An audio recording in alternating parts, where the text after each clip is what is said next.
And these things you are saying on Facebook, that we are fine.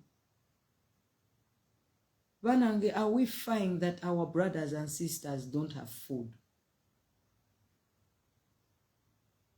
Banange, are we fine when we see that somebody shows up to the hospital, they will give you operation depending if you can afford or not? Banange, are we fine that when you go to government clinics, ooh,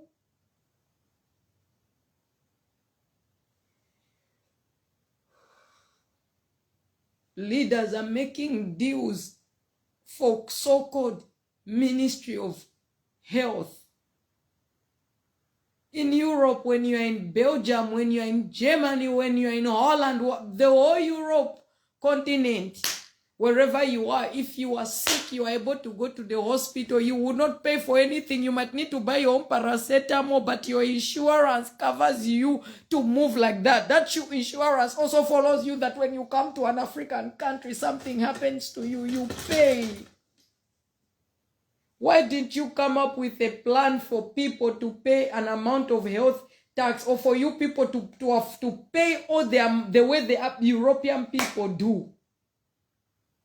Insurance for our health. Why should people die because of lack of medication? That should be the thing. That is charity free, I mean. Because it's a matter of life and death. If somebody can't afford an operation,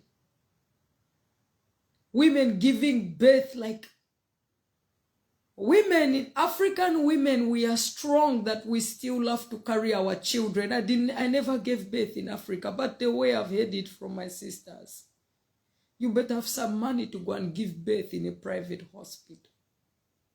Have you ever heard of the stories of these African government hospitals where people are giving birth?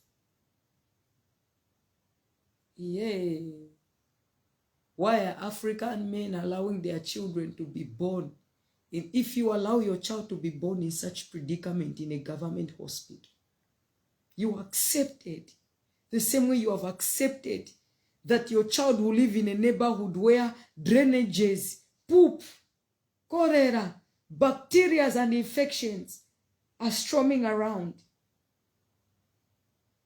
God told me He never created or meant for Africa to suffer.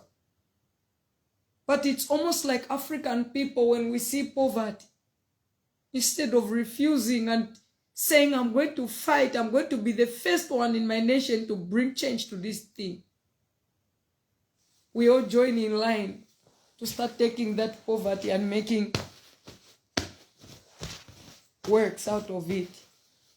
How can you make work out of poverty?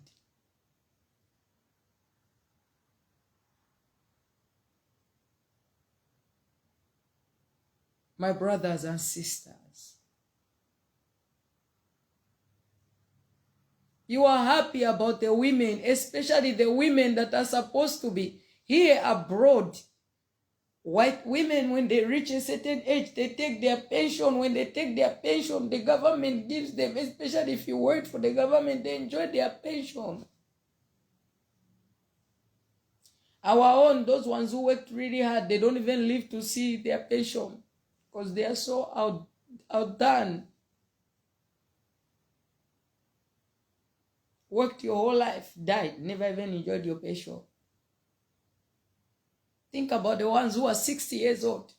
African women don't have age to stop working. They are 70. Still putting water on their heads. Still waking up in the morning, running to markets to go and get things so they can sell on the street to feed their families. My people, is that what you are fine with? Is that what you are telling me I should keep my mouth shut and that a woman of God don't talk about politics? Then that Jesus is really watching up there and he thinks it's okay. Are you really sure? Tell me that. If you say yes, you're really sure. Tell me how.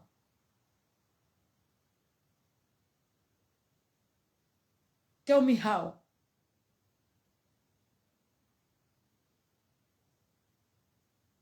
We're living in neighborhoods. People, children are walking with clothes that are torn. A child is dressed but still naked. Because it has become normal with us African people to live like rats. And it hurts me to actually think it's fine. Because if all of us were hurt, why are we still seated?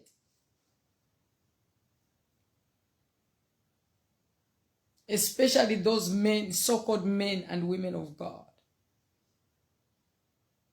If that's what God wanted for you, how come the moment you level up,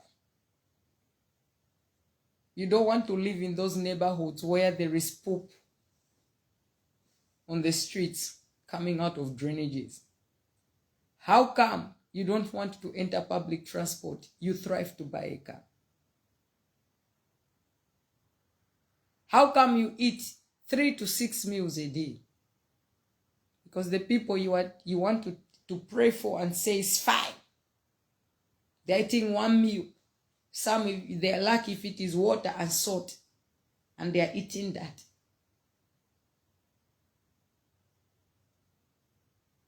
The government is for the people. And when the people are poor here, they go to the government. I don't have a job. Government help the people. Where is the government? People want to be educated, but who is going to help them? Accepting less and less and lesser and lesser until you are seized. That's who we are, African people. And when you are here online, you call people who feel this pain mad. God.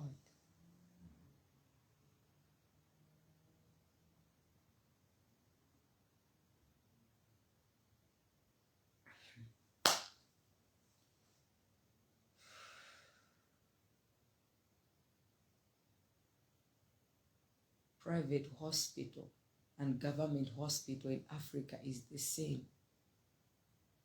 Here it would not be the same. Private hospital and government hospital in the African continent is the same. The only difference is that a private hospital, they'll give you medication, they'll treat you, even give you a bed and nurse you. The African government will make you pay, but will still not treat you good.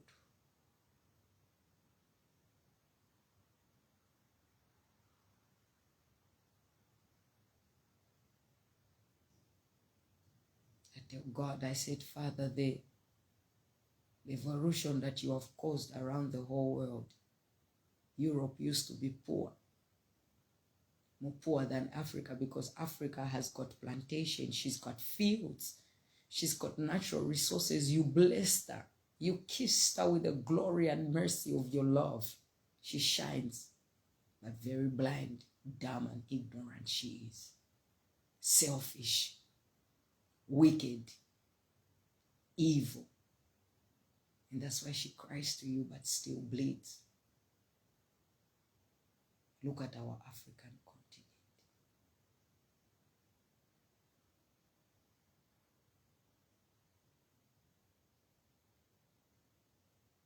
It's so sad.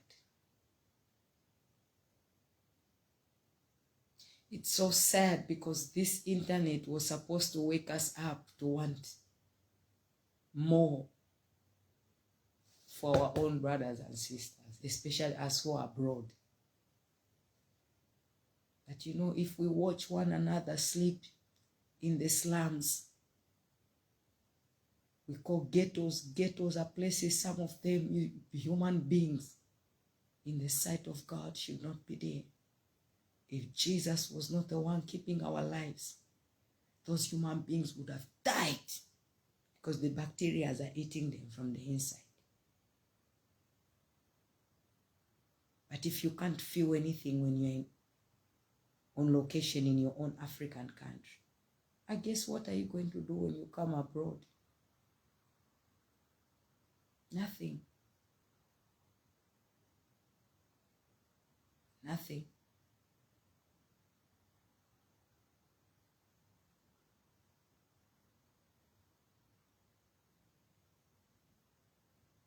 God have mercy. God have mercy. The rest of the world calls us African people monkeys. It sounds so bad.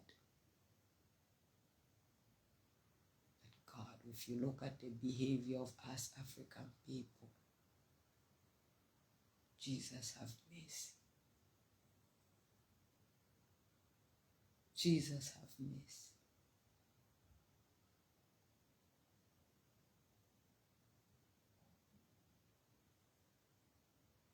Even the whole world knows they are comfortable. They love to be poor. Poverty is there. Leave them. And that's why all of them, they can afford the phone and the computer. But you're living in a tent, a shack.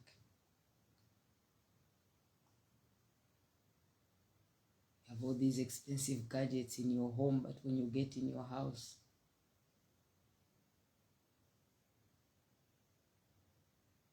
the structures of homes, the fact that there is no care, there is no structure from the first place, no foundation. A tree that did not start from the foundation. No, these trees grew all the way from the top. How can a tree that grew from the top stand? No foundation. Have you ever seen a tree without roots? Just leaves? Because even the flowers, they have roots, I mean. Have you ever seen a tree which doesn't have roots? That's Africa. It's a big tree. But the moment you get close, you realize there's something wrong with this tree. You can't plant another one. It has no roots.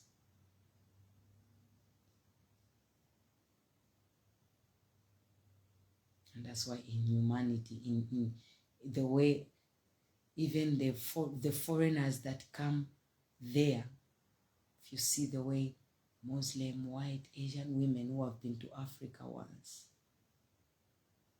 oh, if you see the way they tell you the stories, some of them fall in love because they want to change somebody's life, because they feel it's wrong for human beings to live like that.